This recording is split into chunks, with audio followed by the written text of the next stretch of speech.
Hi, everyone. This is Tim Melvin of the Tim Melvin Deep Value Report and the Banking on Profits newsletter, coming to you once again from down here in Central Florida. After we took a little holiday break from both writing and videos from Christmas Eve to New Year's Eve, we sort of took the week off, only checked in once or twice a day to see how the markets were doing. And I got to tell you that it proves once again that you just simply do not need to be tied to the screens to be a successful investor. Nothing changed deeply in the portfolios. It was a pretty slow week between Christmas and New Year's. We had the S&P 500 was down about 1.13% on the week, while the All-World Earth Index was down 1.67%. And again, our leader this week, the final week of the year, with just a tiny loss of 85 100ths%, was the Community Bank Index ETF. QABA is the symbol on that. So we're wrapping up the year. We're getting ready to get into 2015 at our first trading day on Friday. We'll get serious about all this next week when everybody gets back from their vacations. And of course, it's prediction season. I was reading through Barron's this morning and a couple other news publications, and yes, the predictions are flying everywhere, and they've been all over the place. I've heard down 50% from, of course, that comes from Mark Spitznagel. He predicts that pretty much every year. He'll be right eventually, I'm sure. He's a smart guy. He sees a lot of things he doesn't like in the market, but he's seen them for a couple years now. So whether he's right or not, who knows? I've seen some wildly bullish predictions where the economy grows at 3, 4, 5% for the year, and the market's put in another solid 15 to 20% a year performance. Just today, just to show you the range of forecasts, in Barron's, Jeffrey Gundlach came out with one that I can only call a bridge jumper. He says that rates will, in fact, go lower next year. The Fed is not going to be able to meaningfully raise interest rates. That the global economic weakness will spill over into the U.S. stock and bond markets, and bonds will finish higher, and he thinks there's going to be some serious problems for the stock market in 2015. Really, it makes you just want to go hide under the table with a bottle of cheap tequila and wait for 2015 to be over. But then Business Insider is quoting David Tepper this morning as saying, it looks like 1999 to him, that we'll see significant monetary easing out of Europe, and things will get better over there. And in fact, this is not the time to be cautious, because we should have solid total returns next year. Both of these gentlemen are very smart guys. They may or may not be right. Here's the thing to keep in mind, folks. Those are just guesses, and you trade on them at your own peril. Now, throughout the last part of the year, we've been tracking some warnings, not necessarily predictions, because all of the gentlemen I'm about to mention said, hey, I don't know when it's going to happen. I just think that we're getting a little overdone here. James Montier of GMO called this a hideously expensive market. He's one of the smartest guys around. He's been very successful for a long time. Seth Klarman's been ringing the warning bell, for an extended period of time, saying that, nobody knows exactly how this is going to end with the Fed. And we're really sort of into uncharted waters here, but he does note, as does Sam Zell, that there's a huge disconnect between the equity markets and the real economy, and that has to end badly in both of those gentlemen's opinion. And of course, Carl Icahn has said that sometime in the next few years we're going to have a very serious crash because we're simply too extended here. He's called the market overvalued several times in the last year. All of that weighs on our mind. These are very, very smart guys who have been very successful for a very long period of time. These are no Johnny-come-latelys trying to make a name for themselves with wild predictions. However, again, we can't bet our money based on that. Just because Mr. Montier, who I have an enormous amount of respect for, thinks that the market is hideously expensive, we can't just run in and go all in short or start selling, some stocks that we do own. We have to put ourselves in a position to react rather than predict what the stock market's going to do. We're going to follow along with the advice of some, our three pillars of wealth, as I'll call them. That's Hattie Green, Andy Beal of Beal Bank, and of course our old friend Mr. Womack. I've actually got my What Would Womack Do t-shirt on today as we head into the New Year's. A reminder that what we want to do is we want to buy kind of disasters. We want to buy down markets, hideous sectors of the stock market, and wait for the recovery. We've got that shaping up in oil right now. We were early with some stocks, but we've been able to add a few where we're seeing strong insider and activist activity in some particular names in the sector that are trading at 60, 65, 70% of tangible book value. And we were able to add those in late December after oil prices made their big plunge down. Have no idea what oil prices will do in the next year. The Saudi and other OPEC oil ministers are kind of telling us they see 60 to 65. They're willing to go down to 40 if that's what it takes to cut U.S. and Russia production, but they think the settle out is 60 to 65. T. Boone Pickens, who I have a lot of respect for, thinks all this passes relatively quickly. He's seen this several times before, and he thinks we're back to $80 to $90 a barrel oil sometime in the next 12 to 18 months. I hope he's right, because that'll make us a whole lot of money real fast. But if the Saudis are right, I'm willing to make my money a little slower, because I still think eventually we're going to do very well.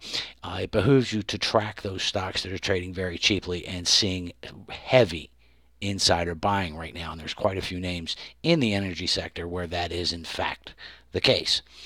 Now, I finished up a series in December of interviews. I actually did it in 1 hour and 40-minute interview with Guy Spear of Aquamarine Capital and the author of the recently released Education of a Value Investor. We planned that to be a short interview, but it just turned into a great conversation. And one of the things he talks about in the book is developing a mastermind of fellow value investors in New York. And they used to just meet once or twice a week, and some recognizable names in the group, and they'd all get together and they'd simply sit around and talk about stocks and bonds and markets and strategies and approaches and ideas, all with a value bent. Now, guys, I think that's a wonderful idea, and it's been part of our whole process with the Deep Value in Banking on Profits newsletter services. We want to develop this even more so in 2015 into something of a mastermind group. Now, there's several of you guys that I correspond with on a regular basis that write to me, and I want to encourage subscribers to get in touch with me more. And I'm going to do some other things. We're going to add, some Google Hangouts, and I'm thinking of putting a chat room in as part of the service so we can all get together, once a week or so and just chat about stocks, the markets, what we see, what we don't see. I can learn as much from you as you can from me, I think, and that's what this is all about. It's not just picking stocks and finding ideas. It's also about expanding our knowledge and learning for all of us to be better investors. And I think we can do that with more communication between subscribers and myself in the new year. So if you have ideas or thoughts on that and how we can really start to build this into a community of value and bank stock investors, please, go to the site and ping me, send me an email, let me know your thoughts, and let's get a discussion going in 2015 so we can all make a whole lot more money. Now, one of my favorite things that I saw this year was the S&L Financial, one of the premier bank stock research services. They came out and said that there were 269 bank and thrift deals last year for a total of $17.9 billion, and the average multiple was about 1.36 times tangible book value. Now that compares to 266 deals worth about $14.2 billion at 124% of tangible book value in 2013. More deals are getting done, and the multiples are getting higher. There's just some really exciting stuff going on in the community banking sector. I'm telling you, you got to be part of it. Altogether, last year we had 7, might be 8, I would have to go back and check that, between 10 tiny banks and the guided portfolio in the regular banking on profit service. And then I had a couple more from stocks that were bought 2 or 3 years ago. Altogether, I participated in 10 takeover deals during the course of 2014. And I think the average profit on that was about 45% per deal. So that's not too shabby. Our first trade of 2015, as a matter of fact, was in the portfolio. We sold our shares of Intervest Bancorp because that deal is going to close within the next 30 days or so.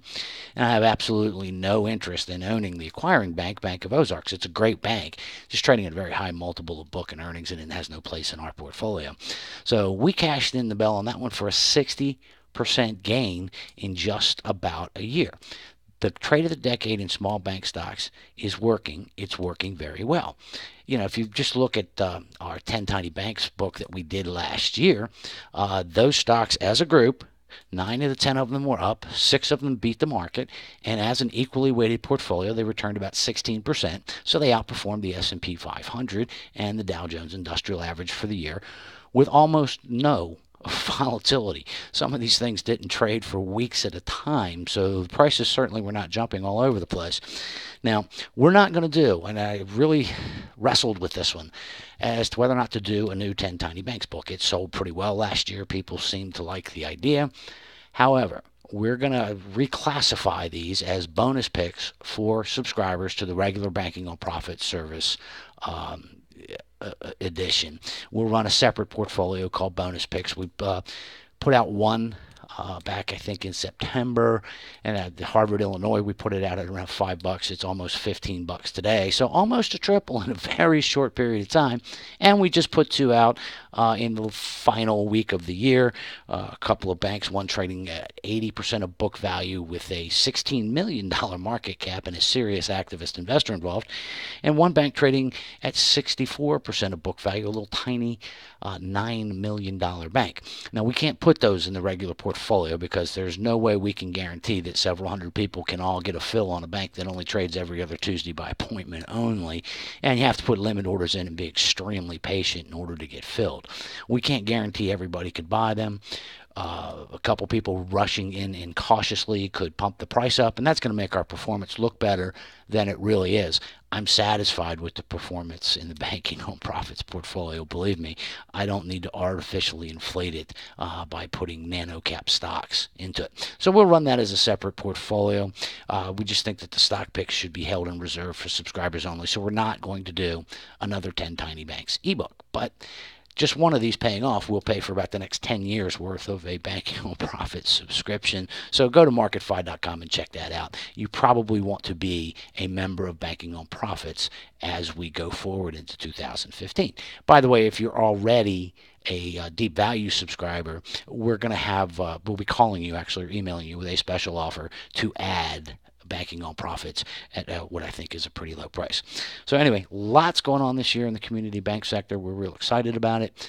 In the deep value portfolio, we're staying small. We're moving very, very slow. We still hold lots of cash in both deep value and international deep value.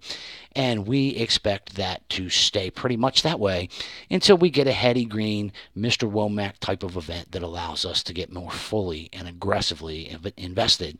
Hopefully that happens for us sometime during the course of 2015.